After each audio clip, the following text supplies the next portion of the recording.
નમસ્તે મિત્રો, રોની બ્લોગમાં સ્વાગત છે તમારું। આજે આપણે બનાવીશું રગડા પકોડી, જે આપણે લીલા વટાણાની બનાવીશું। તો અત્યારે શિયાળામાં લીલા વટાણા હોય એટલે એની મસ્ત એવી રગડા પકોડી બને છે। તો એના માટે મેં લઈ લીધા છે। તો એના માટે મેં 8 થી 10 નંગ જેટલા બટાકા લઈ લીધા છે। આને બાફવા મૂકી દેશું હવે। અને વટાણાને આપણે નાખવાના નથી અંદર, એ લીલા છે એટલે। અને આ બટાકા હવે આપણે બાફવા મૂકી દઈશું। મૂકી દીધા છે આપણે બટાકા બાફવા માટે। મેં પાણી બનાવવા માટે લઈ લીધા છે મરચા।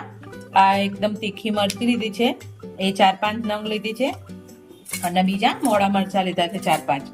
આ પુદીનો લીધો છે આટલો, અને આટલું કોથમીર લીધી છે। આ બધાને આપણે ધોઈ અને મિક્સરમાં ક્રશ કરી અને એની પેસ્ટ જેવું બનાવી દેશું। આપણે ત્રણેય વસ્તુ અંદર લઈ લીધી છે। હવે મિક્સરમાં ક્રશ આ રીતે આપણે એકદમ ફાઇન પેસ્ટ બનાવી લીધી છે। હવે એને આપણે પાણી જોડે મિક્સ કરીશું। પહેલા આમાં જે છે એ આપણે લઈ લેશું। આપણે રગડા પકોડી બનાવીએ ત્યારે મેઇન આ જ હોય છે, પાણીનું જ મહત્વ હોય છે। જે આપણે બહાર જેવો ટેસ્ટ નથી, કારણ કે આપણે રગડો બનાવીએ એમાં રગડામાં આ પાણી નાખવાનું હોય, એ જગ્યાએ આપણે સાદું પાણીનો યુઝ કરતા હોઈએ છીએ વધારે, પણ આ રીતેથી યુઝ કરીએ તો એકદમ મસ્ત એવું લાગે છે। હવે આપણે આમાં મસાલા કરીશું થોડા। આપણો કલર એકદમ પાછો આવી જશે, ગ્રીન કલર એકદમ। આપણે લીંબુ નીચોઈશું ને એટલે એકદમ બહારની આ પકોડી ખાતા હોય ને આપણે કશું એડ કરવાનું નથી, ખાલી આ એક લીંબુ અને મીઠું, બાકી બીજું કશું જ એડ કરવાનું નથી। 1 ચમચી ભરીને મીઠું અને આ એક આખું લીંબુ નીચોઈ દેશું। લીંબુ નીચોઈશું એટલે આપણો મસ્ત એવો ગ્રીન કલર એકદમ પાછો આવી જશે, અને એકદમ ગ્રીન કલરનું પાણી થઈ જશે આપણું કોથમીર, પુદીનો અને મરચાનું। આપણે આ બધાને અંદર મીઠું સરખું એવું મિક્સ કરી લેશું। મીઠું કદાચ ઓછું લાગે તો તમે તમારા સ્વાદ પ્રમાણે લઈ શકો છો। અને એકદમ ગ્રીન કલરનું પાણી આવી ગયું ને, કલર ગ્રીન કલર। તો હવે આને આપણે સાઈડમાં કરી લેશું અને હવે રગડા માટે તૈયારી કરી લેશું। હવે આપણે એના માટે ગળી ચટણી બનાવીશું। મેં લાજવાબનું પેકેટ લીધું છે ગળી ચટણીનું, જે આ રીતે હોય છે, 10 રૂપિયાનું આવે છે। હવે એને બરાબર એમાં 1 ગ્લાસ જેટલું એટલે 200 ગ્રામ જેટલું પાણી નાખીને પહેલા સરખી રીતે નીચે જ મિક્સ કરી લેશું। આંબલી અને ખજૂરની પણ ચટણી બનાવી શકાય જોડે, પણ ઇન્સ્ટન્ટ જરૂર હોય એટલે પછી ના ચાલે। આ ચટણીમાં ગળપણ તો હોય જ છે, તો એ પણ આપણે થોડો એવો ગોળ એડ કરીશું, થોડોક આપણો ટેસ્ટ વધારવા માટે। અને થોડું ગળપણ હોય તો મજા આવે છે આમાં, તો આપણે આ એડ કરી લેશું। 2 કાંકરી જેટલો ગોળ લઈ લીધો છે। હવે એને ધીમા ગેસે હલાવતા જઈશું અને કરતા જઈશું। તો આપણી આ લાલ ચટણી એકદમ તૈયાર થઈ ગઈ છે। મેં ગેસ પણ બંધ કરી દીધો છે। આ રીતની ઘટ્ટ જેવું ફ્લેવર આવે એટલે બંધ કરી દેવાનો છે, ને અંદરનો ગોળ ઓગળી જાય એટલે આપણે એકદમ આ લાલ ચટણી આપણી તૈયાર છે, જોડે ચટપટી એવી તૈયાર છે।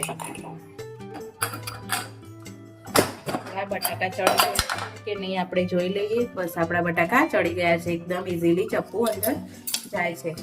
તો હવે આને થોડા ઠંડા થવા દઈશું। આપણે એક વાસણ લઈ લીધું છે, એમાં આપણે 4 ચમચી જેટલું તેલ નાખીશું। આપણે આપણા વટાણાને ફોડવાના છે, લીલા વટાણાને। મેં આટલા લીલા વટાણા લઈ લીધા છે, તો એને આપણે ફોડીશું હવે। તો આપણું તેલ ગરમ થઈ ગયું છે, એમાં સહેજ હિંગ નાખીશું અને આપણે બધા વટાણા નાખી દેશું। વટાણા જેથી કરીને આપણા બધા ફૂટી જાય। વટાણા મસ્ત એવા થઈ ગયા છે, એમાં આપણે થોડી અડધી ચમચી જેટલી હળદર નાખીશું પહેલા, અને બધા બટાકા મેશ કરેલા અંદર એડ કરી દઈશું જોડે જ, અને બરાબર મિક્સ કરી લેશું।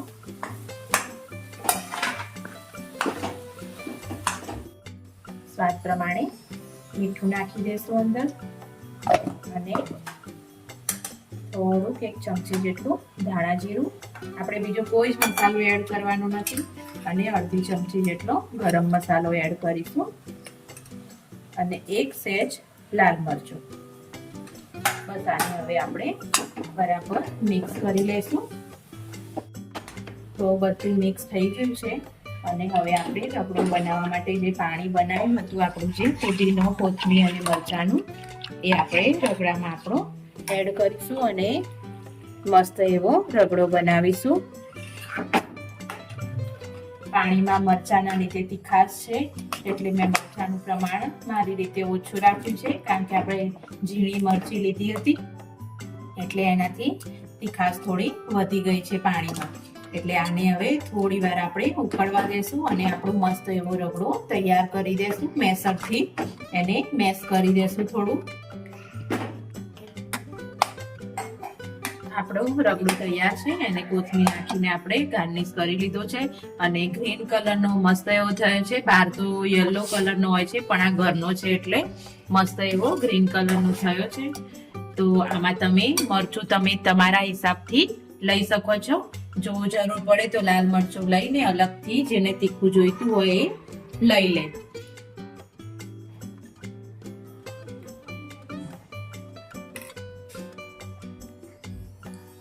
થોડી ડુંગળી.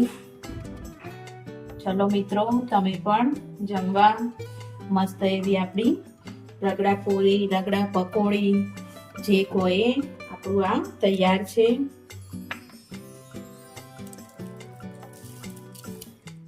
સેવ આપણે પહેલા થોડી નાખીશું, પછી પાછી થોડી નાખીશું. રેડીશું.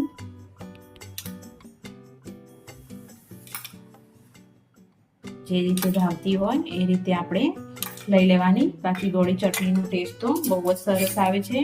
અને આપણે હવે દહીં લીધું છે, દહીંને પણ થોડું થોડું બધામાં એડ કરી દેશું.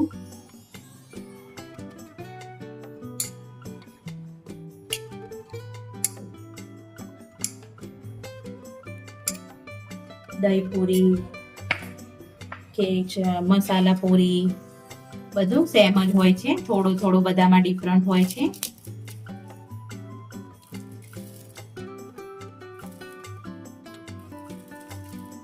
તો આપણી મસ્ત એવી ગાર્નિશ થઈ ગઈ છે. આપણે થોડો મસાલો સ્પ્રિંકલ કરી લેશું.